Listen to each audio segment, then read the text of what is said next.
নমস্কার, আমি দীপ মণ্ডল। আজকে আমরা যাচ্ছি ডোবা ফোকসানে, যেখানে রয়েছে প্রায় 22 হাত উচ্চতায় বিশাল কালী ঠাকুরের মূর্তি। তবে এখানে পৌঁছানোটা অত সহজ হবে না। এই যাত্রায় রয়েছে অনেক বাধা, অনেক বিপত্তি। চলো শুরু করা যাক আজকের অ্যাডভেঞ্চার।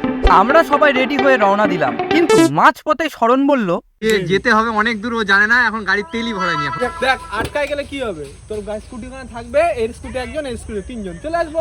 অনেকক্ষণ আলোচনার পর ঠিক করলাম অল্প তেলেই রওনা দেব। টাইগার হিলের রাস্তাটা ধর। আমরা দার্জিলিং যাচ্ছি না ঠাকুর দেখতে যাচ্ছি, বুঝতে পারছি না। রাস্তার মধ্যে এত কুয়াশা।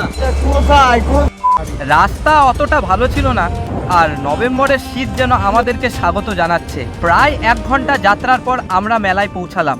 আশা করি আমরা চলে এসেছি, কিন্তু মেলা বন্ধ হয়ে গেছে। মা কালীর মূর্তি দেখে সত্যি মুগ্ধ।